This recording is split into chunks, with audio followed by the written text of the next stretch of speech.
বন্ধুরা, তোমরা কি রাজস্থান ট্রিপ প্ল্যান করছো আর সবার আগে ভাবছো কোথায় যাবে? তাহলে চলে যাও রাজস্থানের হৃৎপিণ্ডের কাছে। রাজস্থানের রাজধানী জয়পুরে অবস্থিত এই হাওয়া মহল কিন্তু এক প্রকার রাজস্থানের হৃৎপিণ্ডই বলতে পারো। মানে এটা ছাড়া রাজস্থান অসম্পূর্ণ। আর এই গোলাপি রঙের বারান্দা আর চিক দেওয়া জানলার এই হাওয়া মহল থেকে কিন্তু গোটা শহরটাই দেখা যায়। আর প্রত্যেকটি জানলা দিয়ে আলাদা আলাদা ভাবে শহর দেখা যায়।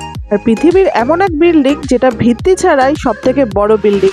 এর কিন্তু কোন রকম কোনো ভিত্তি নির্মাণ করা হয়নি। 1799 সালে এই মহল তৈরি করেন মহারাজা সাওয়াই প্রতাপ সিং। আর এই মহলের মধ্যে 953টি জানলা আছে আর 5টি তলা আছে, মানে 5টা ফ্লোর। 5টা ফ্লোরে যাওয়ার জন্য কিন্তু কোনো রকম কোনো সিঁড়ি ব্যবহার করা হয় না।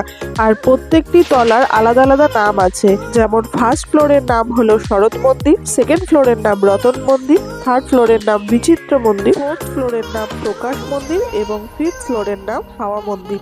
এই ফিফথ ফ্লোরের নাম অনুসরণ করে কিন্তু এই মহলটির নাম রাখা হয়েছে হাওয়া মহল। আগেকার দিনে রাজারা বোধ হয় রানীদের একটু বেশি ভালোবাসতেন, যার জন্য কিন্তু এই হাওয়া মহল তৈরি করা।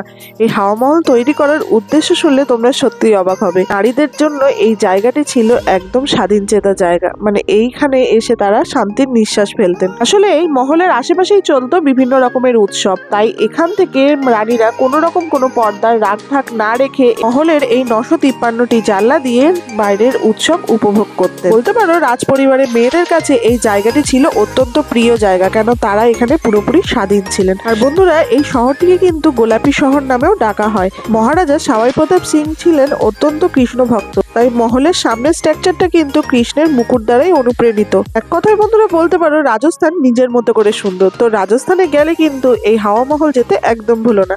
বন্ধুরা, ভিডিওটি কেমন লাগলো অবশ্যই কমেন্ট সেকশনে জানিও। আর তোমরা কে কে রাজস্থান গেছো, হাওয়া মহল দেখেছো, অবশ্যই কিন্তু কমেন্ট করো।